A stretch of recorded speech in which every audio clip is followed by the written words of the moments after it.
সকাল থেকে দীর্ঘ স্নায়ুযুদ্ধের পর অবশেষে বৈঠক সম্পন্ন হলো জুনিয়র ডাক্তারদের সঙ্গে মুখ্যমন্ত্রী মমতা বন্দ্যোপাধ্যায়ের। গত এক সপ্তাহ ধরে আমরা দেখেছি এই নিয়ে টানাপোড়েন চলেছে জুনিয়র ডাক্তার এবং সরকারের মধ্যে।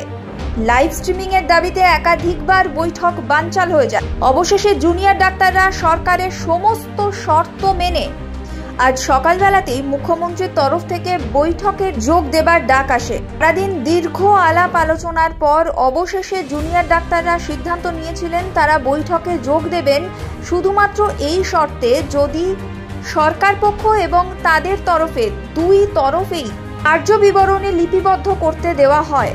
এবং জুনিয়র ডাক্তারদের তরফে নিয়ে যাওয়া হয়েছিল দুজন স্টেনোগ্রাফারকে। সন্ধ্যায় তারা মুখ্যমন্ত্রীর বাড়িতে পৌঁছে যান, সঙ্গে ছিলেন দুই স্টেনোগ্রাফার। 2 ঘন্টার পর শেষ হলো বৈঠক।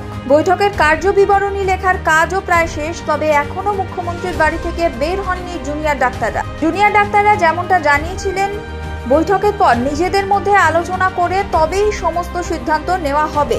এই বৈঠকে আদৌ কোনো সুরাহা মিলবে কিনা, আদৌ 5 দফা দাবি পূরণ হবে কিনা, সেটাই জানার জন্য অধীর আগ্রহে তাকিয়ে আছে গোটা দেশ।